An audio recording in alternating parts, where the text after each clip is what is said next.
Ladies and gentlemen, good day and welcome to the Schaeffler India Limited Q4 CY24 earnings conference call. As a reminder, all participant line will be in listen-only mode, and there will be an opportunity for you to ask questions after the presentation concludes.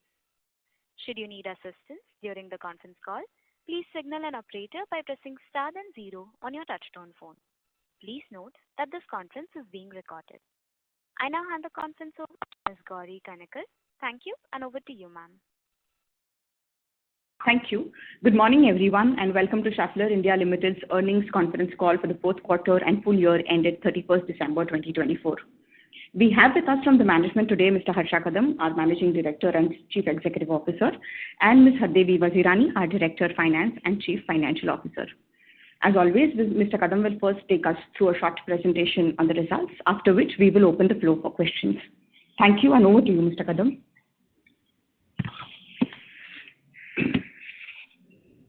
Hello, good morning and a warm welcome to all the investing partners to this earnings call of Q4 and the 12-month 2024.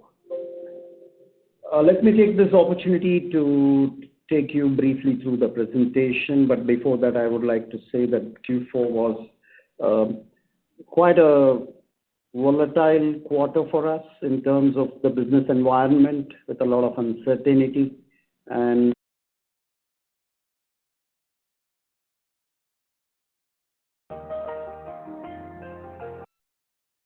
Ladies and gentlemen, we have lost the connection of the management. Please stay connected while we reconnect them. Thank you.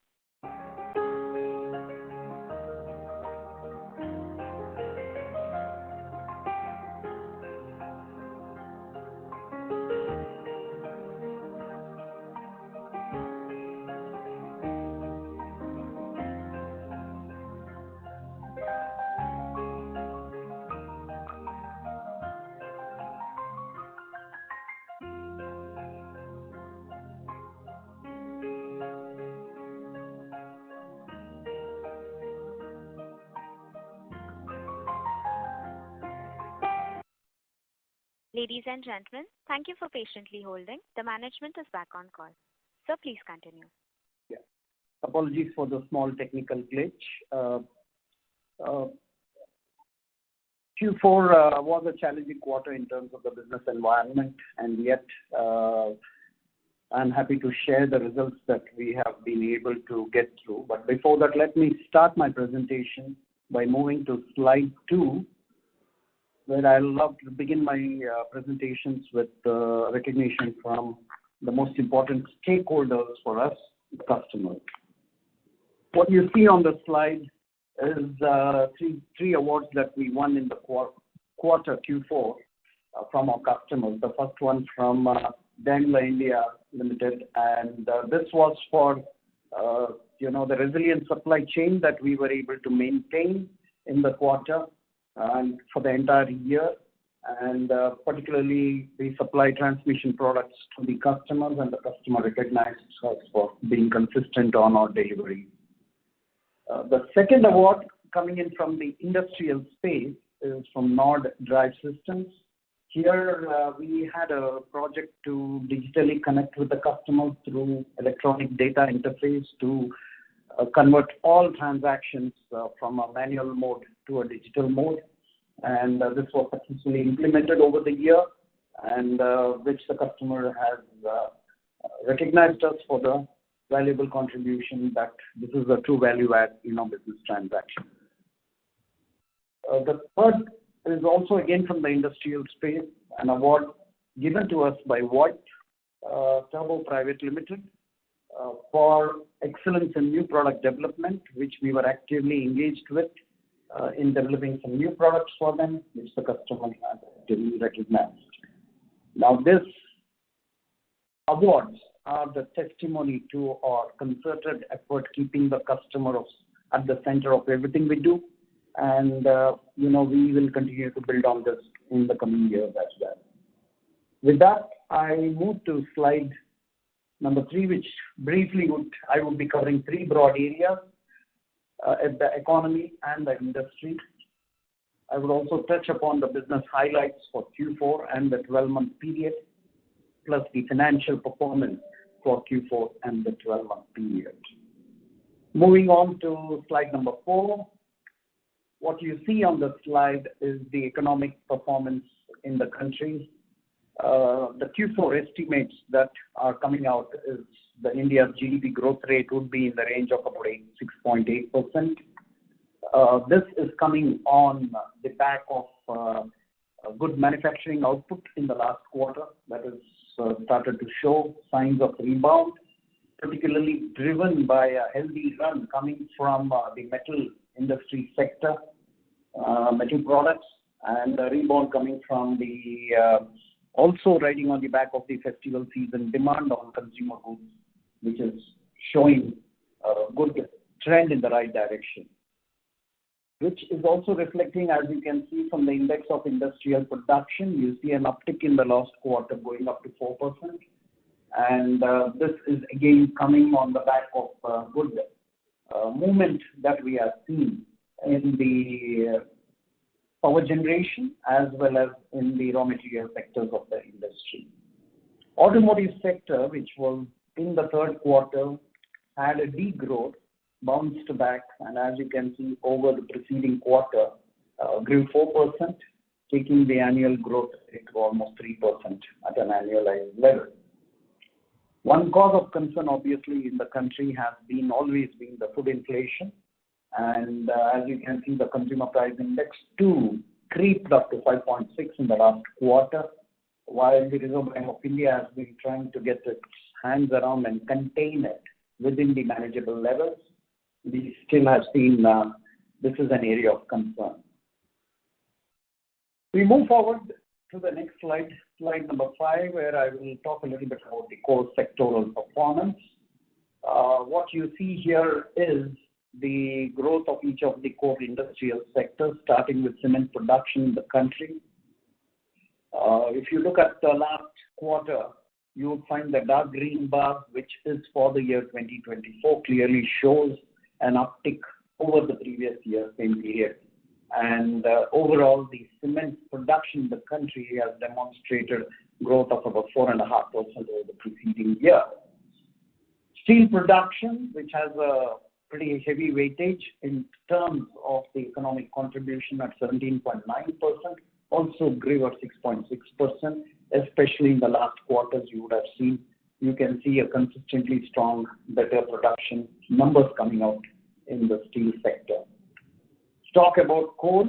Also, we saw a strong uptick in the last quarter, and with coal adding to 10.3% weightage, grew at about 7.4%, truly enabling the index of industrial production, what you saw in the earlier slide, helping it to get it up to about 4%.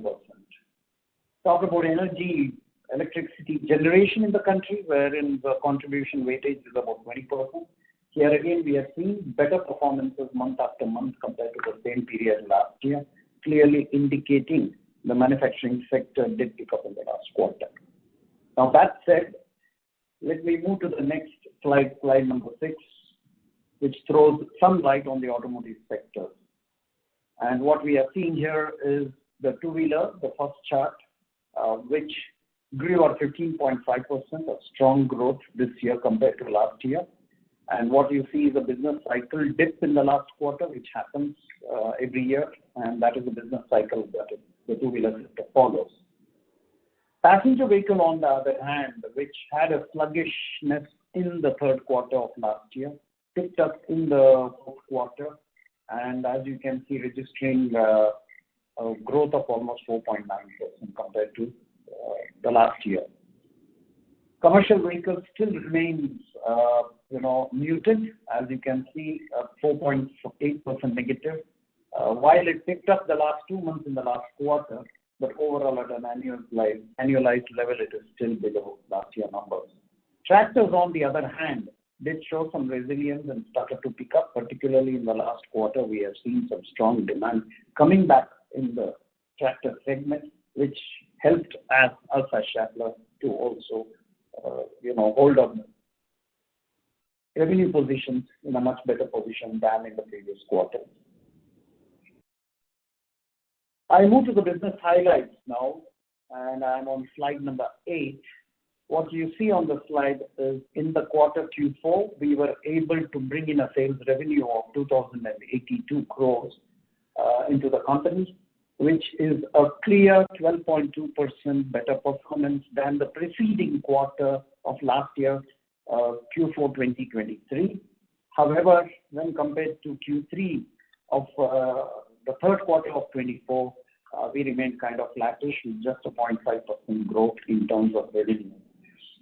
Talk about the quality of earnings or EBITDA, we were able to marginally improve, taking it up to 18.8% from a level of 18.5% over the preceding quarter, bringing in 390 crores into the system.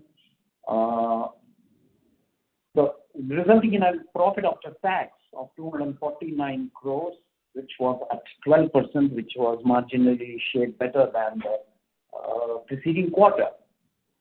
When we look at the free cash flow, we had a good improvement in the free cash flow situation when compared to Q3 24, bringing in 163 crores into the system for the at an annualized level.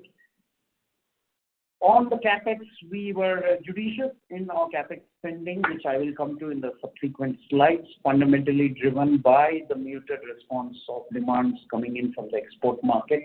And we had to manage the working capital as well as, the cash flow. So we were very controlled in our investments in terms of the capex. As a motion technology company, our impetus has always been to focus on securing the new business wins consistently to keep the pipeline of business running well. And I'm happy to say that in the quarter Q4 as well, we have won substantial businesses in the area of automotive application, particularly the transmission products such as clutch and hybrid applications, the planetary gear shafts. We have won quite a few significant wins, which is all going to culminate into business realization in the year 25 and 26. On the vehicle lifetime solution, which is our automotive aftermarket part of the business, we continue to build on the new products that we have launched, whether it is on the front-end auxiliary drives, where we have launched the product and we have secured new business wins, or on the timing kits, wipers too, we have started to expand, and our lubrications or lubricant offerings continue to bode well in the market for us. We are continuing to expand our portfolio and in line with the BS6 products that we have launched, and now that all the vehicles come back to the garages and mechanics for service and repair. So extension of the BS6 products now into the aftermarket is another next step, which we continue to sustain and build upon. Coming into the bearing and industrial solutions too, we had substantial business win in the industrial automation sector. The off-road sector too brought in quite a good business, bearings being the mainstay, as well as some of the construction equipment industry and the railway particularly, wherein we were able to also offer our Arcanol brand of grease and lubricants that we have been supplying to the Indian market. One highlight has been business wins in the linear guide products in the industrial automation sector, where we have gained the new business wins, which will bode well for the growth of the industrial business in the country as well. That said, I would move now to the third part of my presentation, which is on the financial performance for Q4 and 12-month period.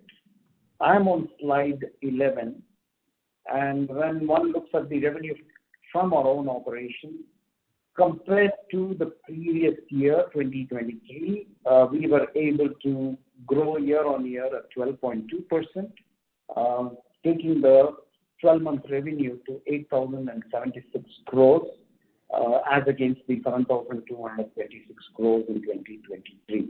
However, if one were to look at the Q4 performance for the year 2024, Compared to Q3 of the same year, we grew by over half a percentage point, which I alluded to the challenging situation on the market front.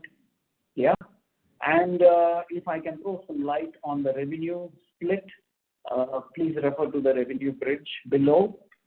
Where did the revenues come from? And as you can see, the bearings and industrial brought in almost 99 crores into the system in terms of business, followed by the automotive sector, which brought in about 85.8 crores into the system.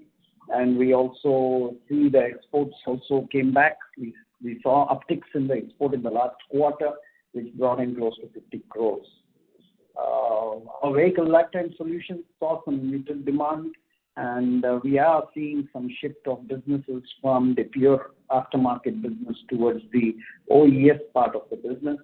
And overall liquidity and cash flow situations in the market too added to some muted demand in the vehicle lifetime solution. So overall, at an annualized level, I refer to the table on the right side of the slide.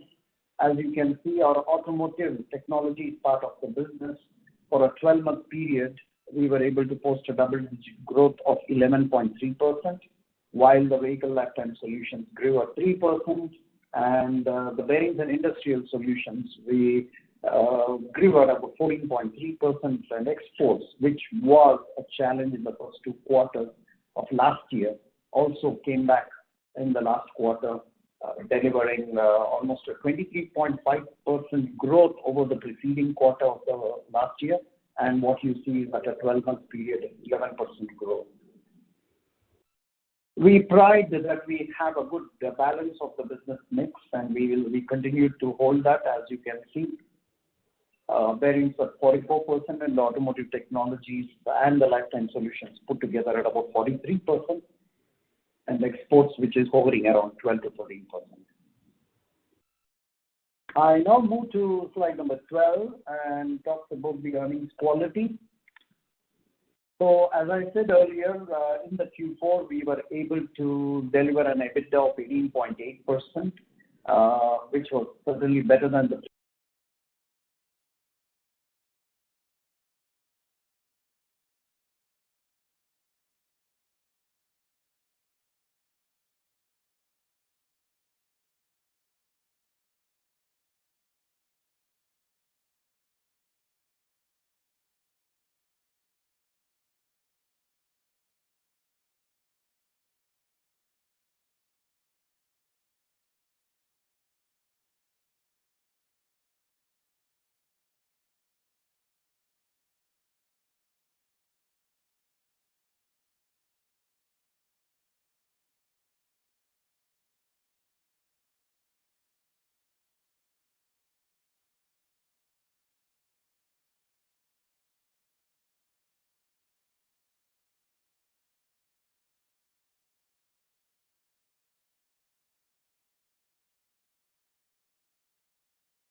one of the areas where we had a high focus, and we definitely, when compared to 2023, the working capital had gone up in the range of 19.8%, as you can see, at a 9-month period last year.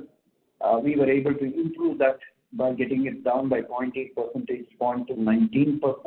We still have some more work to do here on working capital management, and working capital management will focus continuing into this year. I did mention that we were judicious and prudent in our capex expansion in the quarter Q4. Fundamentally, this was coming on back of reading the market demands and accordingly adjusting our sales to stay the course of investment, but manage it with, the timing, getting the timing right, and the type of product mix right for the, market demand. And hence, we were able to still sustain and invest 155 crores in the Q4 of this year, keeping the sales as a capex as a percentage of sales at 8.6%, which was a shade lower than 8.9% at 9-month period, which was already there, as you can see. Free cash flow, we were able to improve on our free cash flow position in the fourth quarter, and while we improved from a level of 100 crores to 160 crores in Q4, year on year we still remain minus 8.3%, and we will continue to keep the focus on improving the cash flow going forward into this quarter as well. I move to slide number 14 to throw some light on some of the key indicators. I did already talk about the revenue at a 12-month period, year-on-year growth with 8,076 crores as a standalone entity of Schaeffler India. You will see that we have grown at 11.8%, yes, back into the double-digit growth rates. Also delivering sound EBITDA margin of 18.5%, resulting in an EBIT margin of 15.2%, and culminating into a profit after tax of 12.1%. And the rest of the capex and the free cash flows I already touched upon. So at an annualized level of 691 crores and the free cash flow of 224 crores. I move to a consolidated financial results on slide number 15 for the quarter 4. And what you see here on this slide is for the quarter, the standalone results of Schaeffler India Limited and the quarter 4 standalone results of KRSV Innovative Solutions, Auto Solutions Private Limited, which is the Coors e-commerce platform. And what you see here is Coors brought in a revenue of 542 million or 52.4 crores in the quarter, which has been a substantial growth in terms of revenue compared to the earlier quarters, resulting in a 12-month revenue generation of 158 crores. However, the EBITDA still remains negative, and the subsequent financial parameters like EBIT and the earnings before taxes also remain negative. And we are staying the course in terms of expanding our pan-India footprint of our Coors platform, plus also bringing in more products onto the platform. The only way forward is to grow the revenues, which we stay focused and we continue to grow the revenues, and we will in the near future break even here as well. So as a consolidated picture, the Schaeffler India consolidated revenue for the quarter Q4 2024, we were able to deliver 2,136 crore, culminating into an annualized revenue of 8,232 crores. An EBITDA of 17.9% and an EBIT margin of 14.5% at a consolidated level, resulting in an earnings before taxes at 15.5%. I move to slide number 16, and one of the announcements that we declared post the board meeting yesterday was the dividend payout to all our shareholders. I'm happy to share that we have stayed our commitment and in the course of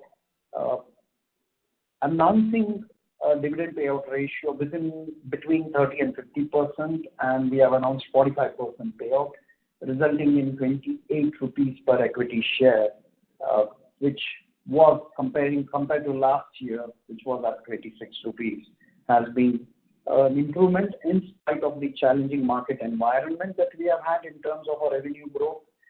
We did get our actions around managing to deliver the bottom line performance, and hence we are proud and happy to share that we have announced 28 rupees as the per equity share this year. With that, I come to my last slide on slide 17. In summary, in spite of a challenging and uncertain year in the market environment, we were still able to deliver a double-digit growth rate, which was broad-based across businesses. Some of the business sectors bouncing back. We saw an uptick in the export market. We have seen strong resurgence in the wind in the second half of the year. We have seen good uptick even from the automotive, demand coming back. All this has helped us to shore up and ensure that we stay and deliver a double-digit growth rate. On our sustained quality of earnings performance, clearly our commitment has always been on focusing on our operational cost management and overhead cost management, which we have continued to keep the focus, and we will continue to build on this as we move forward. Last but not the least, entering into 2025, we still see some challenges, but there is light at the end of the tunnel with the news of softening of the war in Europe. We are hoping that the market situation on the export front would also improve and bode well for Schaeffler in India's performance. And we are rightfully on track to be the leading motion technology company as we claim. Thank you. Over to you, Gauri.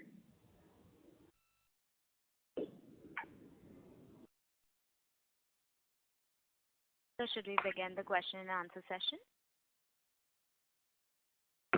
Yes, please. Thank you very much. We will now begin the question and answer session. Anyone who wishes to ask a question may press star and 1 on their touchtone telephone. If you wish to remove yourself from the question queue, you may press star and 2. Participants are requested to use handsets while asking a question. Ladies and gentlemen, we will wait for a moment while the question queue assembles.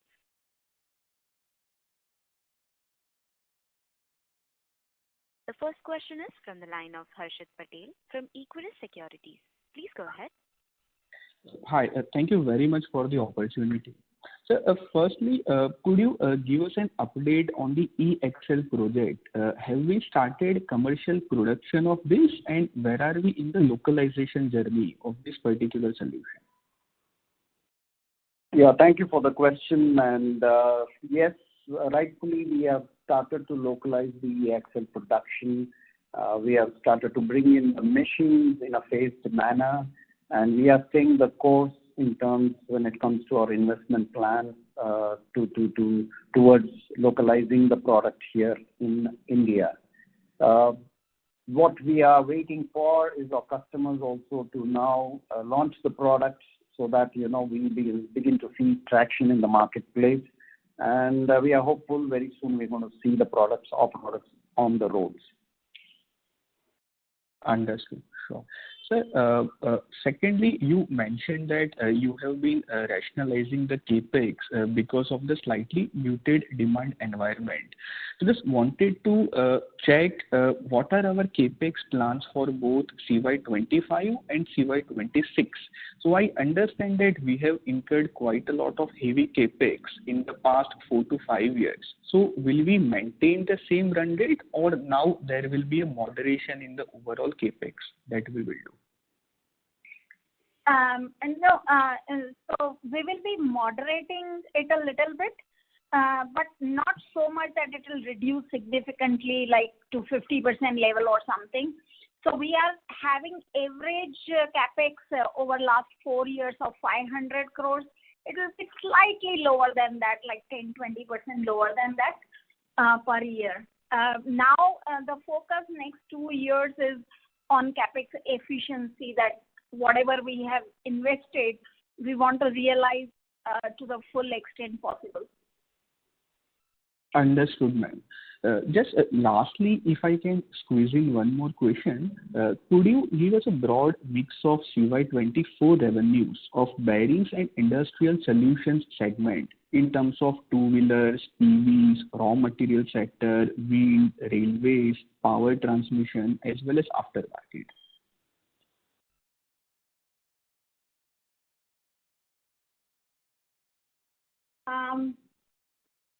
Okay, so as I think it was published in the segmental report that our B&IS, bearings and industrial solution, stands at close to of the total domestic sales. It is at 44%.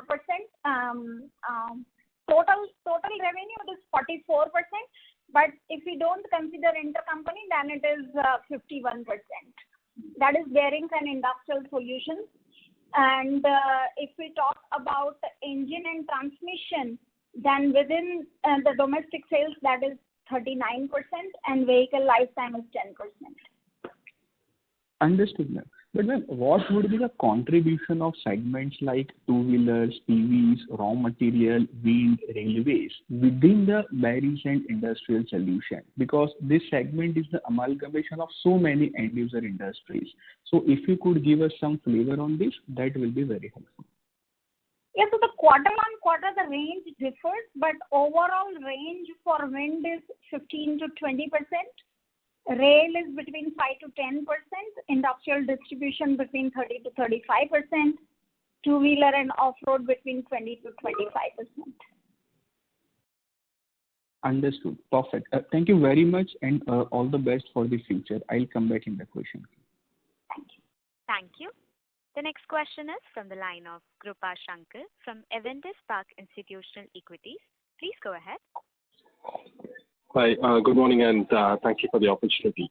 My first question would be on the export side. So while you did mention that exports is picking up and you are seeing some momentum, I just wanted to get some sense on which are the areas which are the geographies you're seeing pickup happening.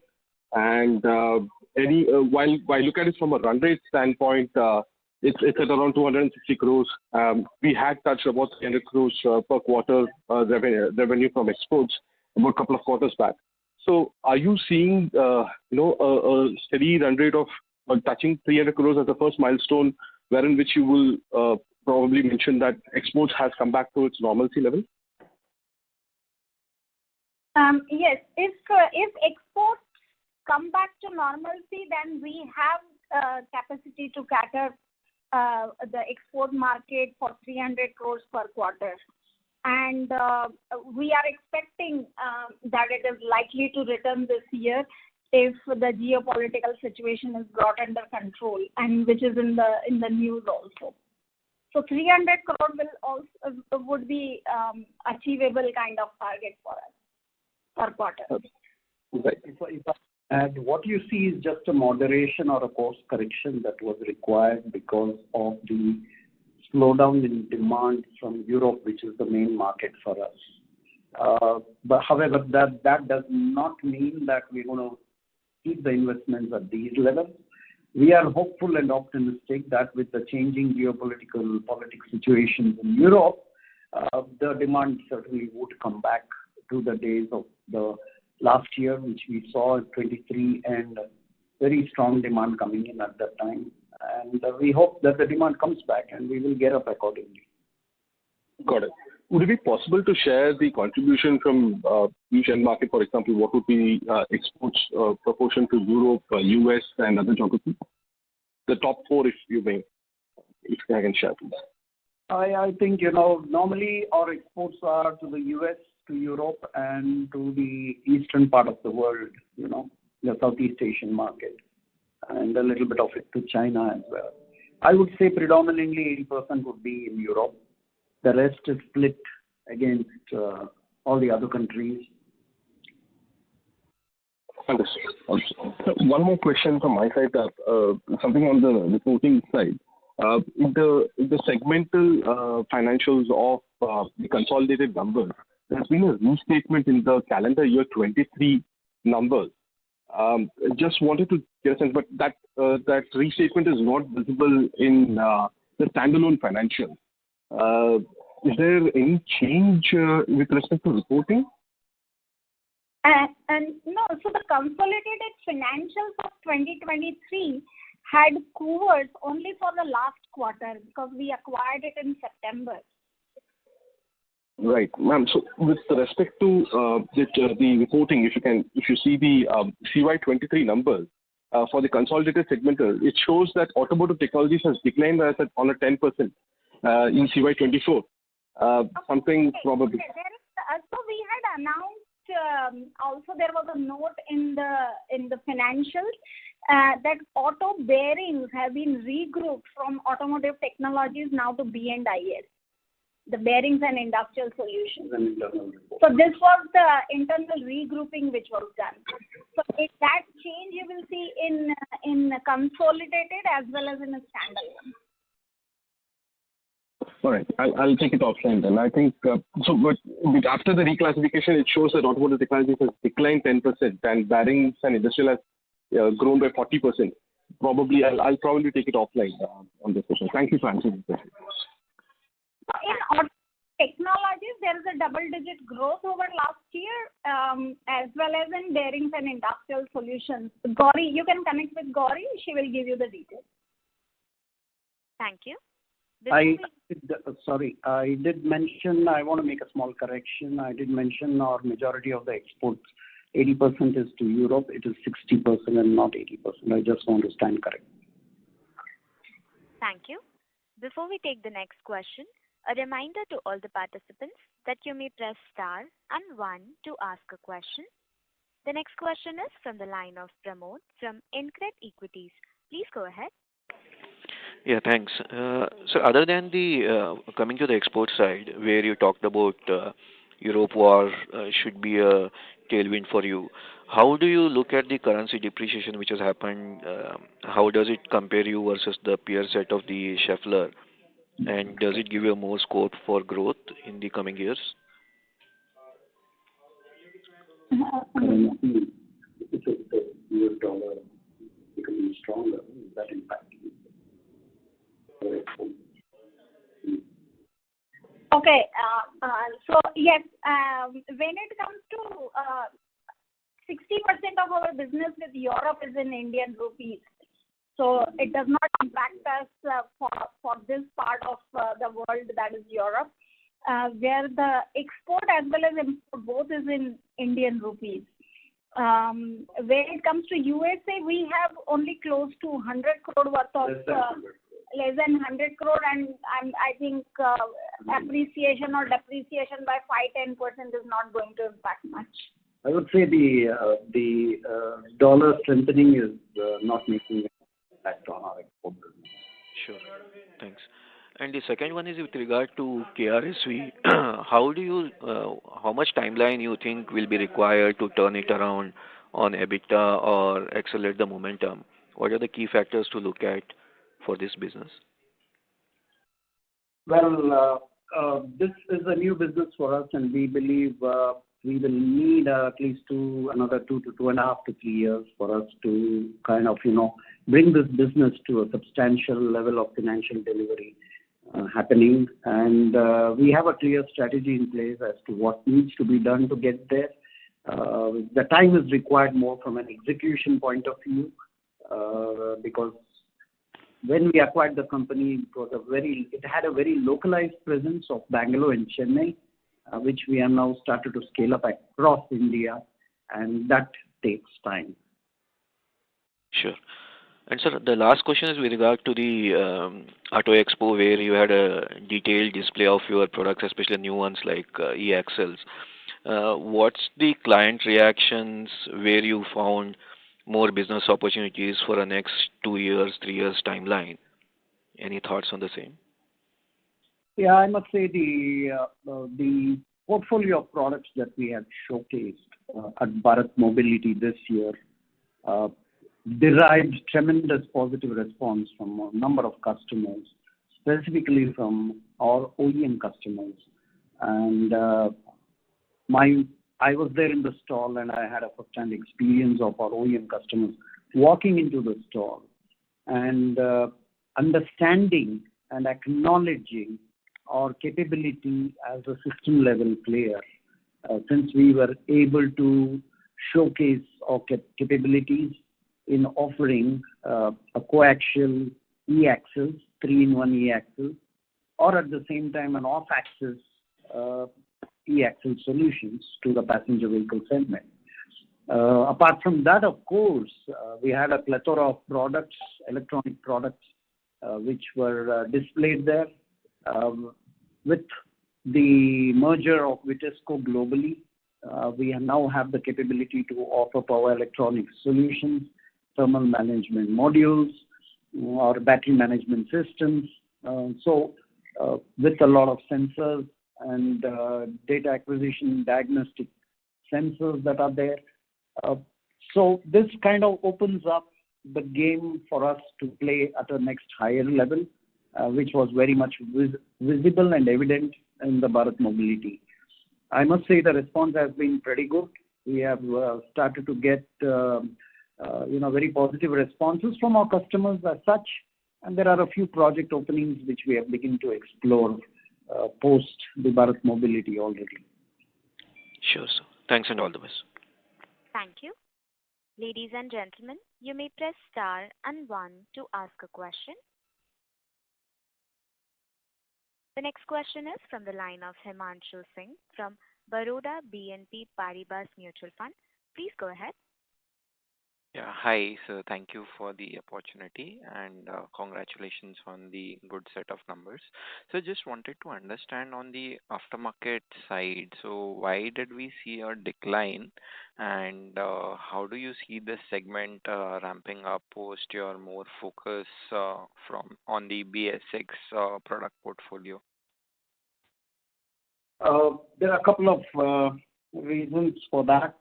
One obviously is the strong, we have seen a strong uptick coming from the OEM side of the business. So obviously, the OEM market garners a lot of production capacity. That happened as well and gets a priority in terms of supply.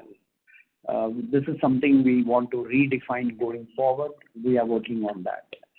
The second obviously is also we see some shift in the market from the pure automotive aftermarket business to the OES demands as well going up. Is rightfully in the right direction as more OEM vehicles come into the market. The OEM customers too are strengthening their service base in the market so that they stay closer to the customer, which I guess is the right thing to do, and that's happening, beginning to happen as well. Last but not the least, we saw a little bit of slackening of demand in the automotive aftermarket business, fundamentally coming on the back of liquidity crunch in the market in terms of cash being available. So we saw some weak situation there, and we are hoping to see it improve now. We are seeing some signs of positivity already beginning to happen. I would say these three would be the main reasons of why the aftermarket business had some challenges. Okay, sure. And sir, in terms of your Vitesco acquisition, so how does it impact our India business and when should we start seeing, are we going to see it getting merged within Schaeffler India or how is it the business going to happen? As I said earlier in my earlier comment, the portfolio that comes from the Vitesco side is complementing the solutions that we already have because they bring in the electronics and the software side, and once we combine the mechanical and the electromechanical system with the software and electronics, we are able to move up the value chain in terms of our offering of value to our customers, and which is something our customers also look out for to say, can we get a better value add coming from technology players like Schaeffler. That said, the merger globally has been completed. Coming to the nitty-gritties, the functional integrations are well underway. We have started to leverage and complement our offerings already to the customers. I did talk about the customer response being very positive, and the customers do acknowledge the value enhancement that they see as a result of this merger. That said, as and when we graduate to the next level of engagement, the market will surely hear about it. We will come to them. Okay, sure, sir. I'll get back into the queue. Thank you. Thank you. The next question is from the line of Sonal Gupta from HSBC Asset Management India. Please go ahead. Yeah, hi. Good morning, sir, and thanks for taking my question and congrats on a good set of numbers. So basically just wanted to understand, right, at a broader level, like for the full year, we've done good growth, double-digit growth in automotive technologies. So if you could just sort of give us some idea of what have been the drivers, because the industry volume growth has been relatively muted. So which categories, we did make a lot of investments in Hosur, so how are we ramping up there, and how do you see the prospects, assuming that even if the industry growth remains at similar levels next year, if you could give some sense of how the business is progressing? Yeah, I suppose you're referring to the automotive space. And if I can, break it up into the passenger vehicle segment, wherein we have made investments and we will continue to make investments on the e-mobility side of the business, since we are seeing the market gravitating towards electric vehicles already. And that's beginning to happen. So we have rightfully made investments in the past. We will continue to do that going forward as well. Talk about the internal combustion engine, which is the mainstay of the portfolio of products that our customers bring to the market. We do see with a couple of regulatory changes that are going to come in with the new CAFE norms, we believe that engineering investments need to be done here to re-engineer the products to meet the new emission regulations that would come in as a result of the new CAFE norms. Now, that said, we are also hearing on the tractor segment the trend norms to be coming out. So regulatory changes is definitely going to also give us opportunity to bring new products, which means we will have to continue investing in the IC engine portfolio as well, whether it is in our engine applications or in our transmission applications or in the chassis applications. We will continue to invest there. So although we have seen some sluggishness or no improvement in the commercial vehicle sector as such, we have continued to launch new products there as well as a result of, strong demand also coming in from new products such as the heavy-duty clutches. We have continued to make our investment in bringing more products into the commercial vehicle segment. And while the segment is still weak, but we believe that we should continue to invest in better technologies, products for this segment as well. Tractors, on the other hand, we are seeing some better upticks in the last quarters.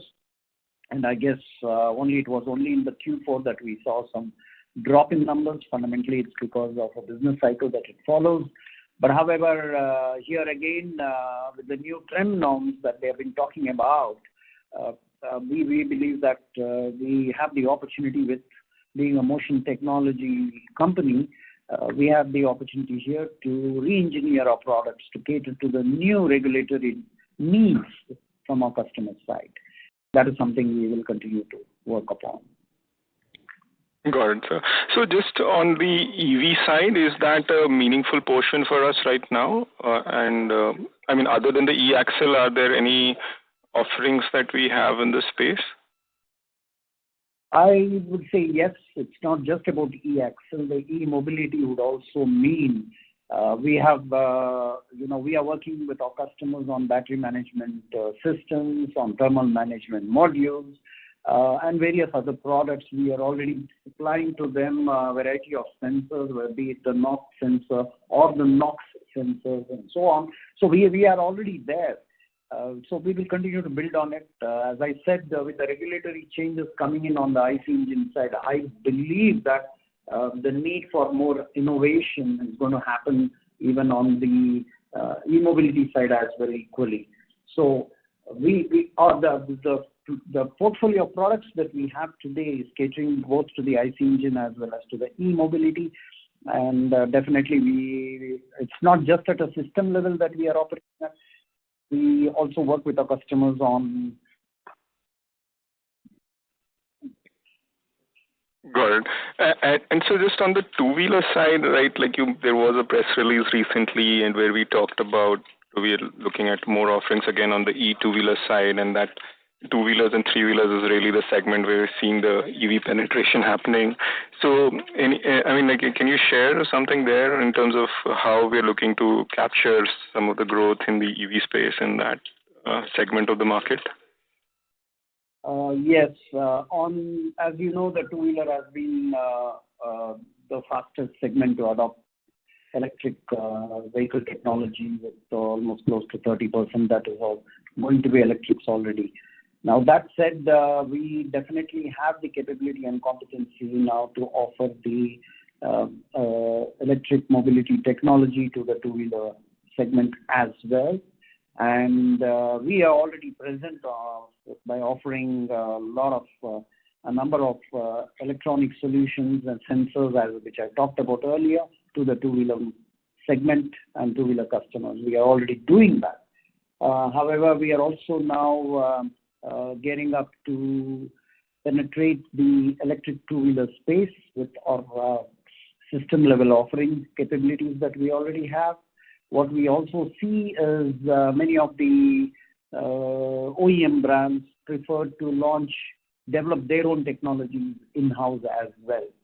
So in the midst of all this, we will definitely find space going forward with our differentiation and the value that we bring forward. And our efforts are continuously on the two-wheeler space as well.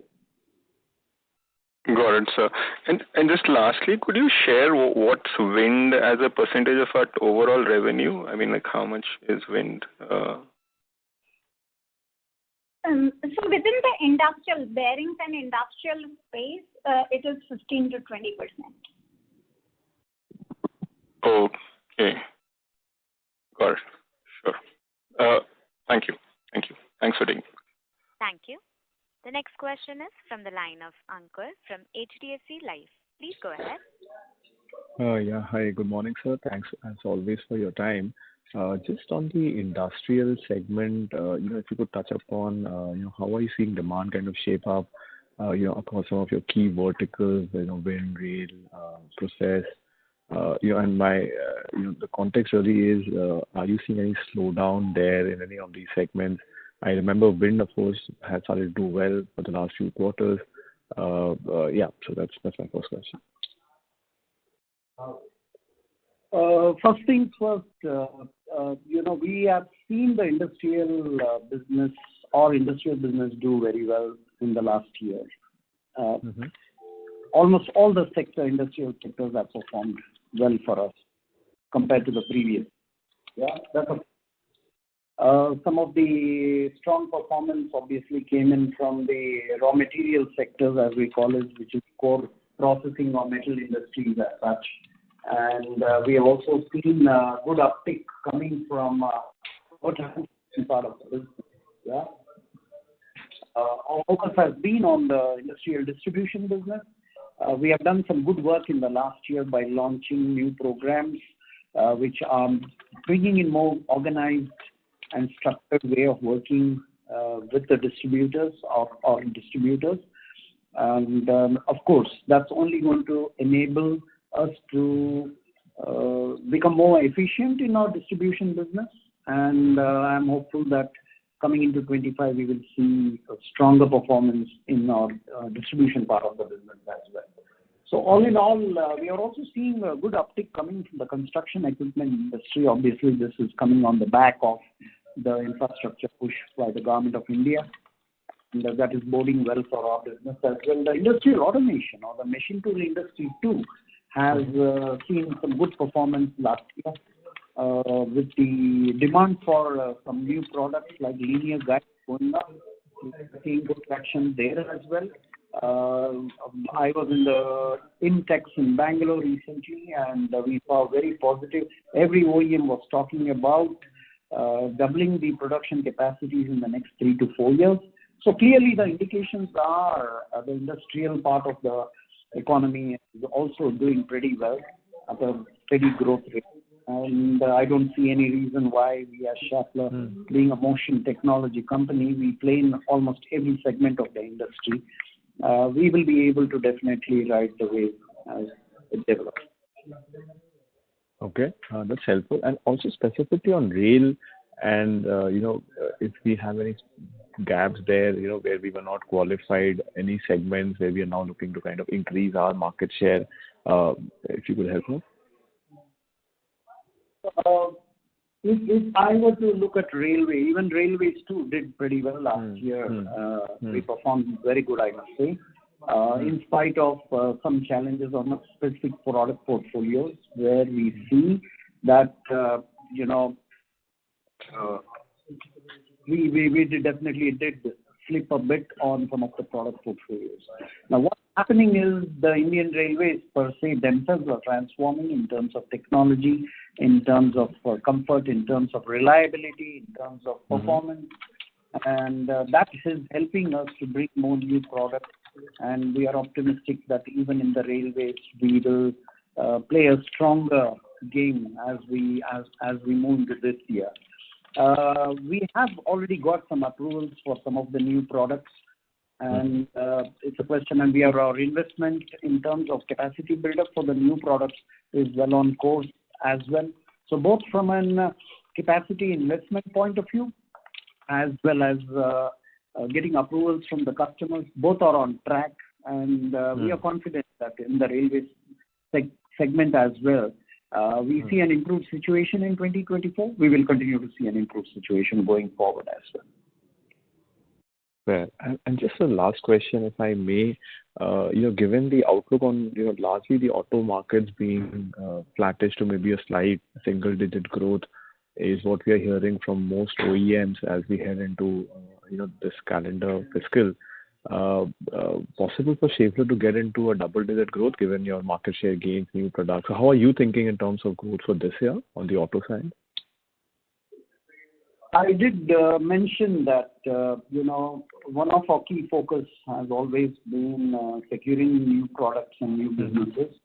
And that definitely is something that will help us to continue to stay ahead of the curve. And our vision has always been to continue to stay the double-digit growth rate curve, and we will continue to do that.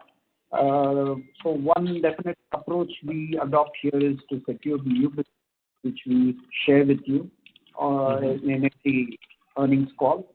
Apart from that, of course, as the changes come in terms of technology, I spoke about it, whether it's the electric mobility technology or whether it is regulatory changes driving us to re-engineer our existing products to stay relevant in the game, and how quickly can we get these products to the market.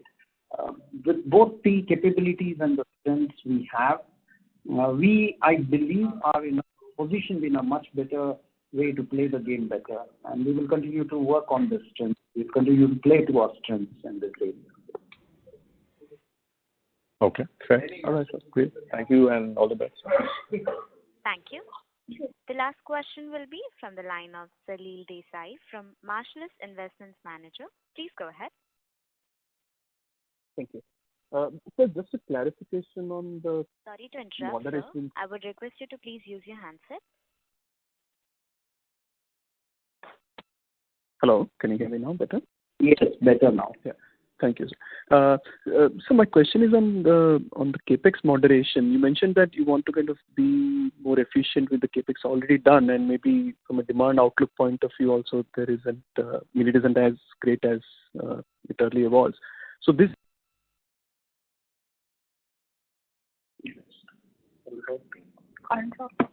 So we have lost the connection of the current participant.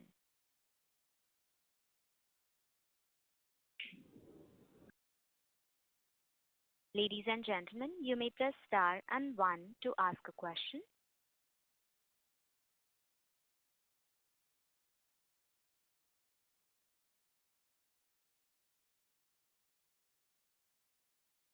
A reminder to all the participants that you may press star and 1 to ask a question.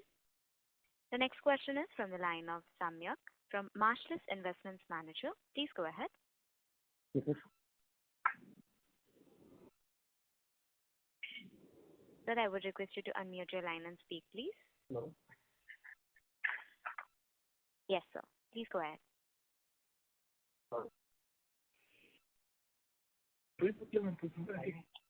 Sorry to interrupt, sir. We can't hear you. I would request you to please use your handset. Hello, am I audible? Yes, sir. Yeah. So my question was, so you earlier mentioned that you are moderating your capex. So is it due to the demand moderation on the domestic front or the export side? If you could give some color. No, it is so on both the sides we have registered double-digit growth, as you have seen. So it is not that the demand is moderating. We are now focusing on the capex and personnel efficiency because we have set up the buildings in Hosur, in Savli, in Talegaon. So all these new buildings were all one thing, and now it will be only filling up them with the machines which are required for production. So in past, whatever capex we had of close to 1,500 crores, over 300 crores was into buildings and infrastructure. So that investment will not happen, but rest of the investments, close to 400 crores, will continue to happen per year. Got it. So it would be mostly for the machinery and all. Yes, for capacity. Capacities. Got it. Thank you. That's it from my side.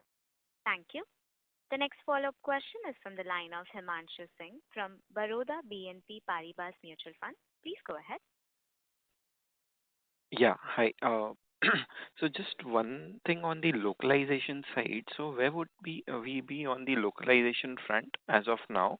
And what are your targets in terms of localizing your product portfolio in India? So as of December 2024, we were at 76% of localization. The value of own production and the sales from own production has significantly increased. However, our top line growth is even more than the production growth, so we are at 76%. In the midterm, we are aiming for 80% localization. Thank you. As there are no further questions from the participants, I would now like to hand the conference over to Ms. Gauri Kanikar for closing comments. Thank you, everyone. Thank you for joining us today. If you have any further queries, please do reach out to me or drop me an email at gauri.kanikar@schaeffler.com. We now close the call. Thank you and have a good day. Thank you. On behalf of Schaeffler India Limited, that concludes this conference. Thank you for joining us, and you may now disconnect your line.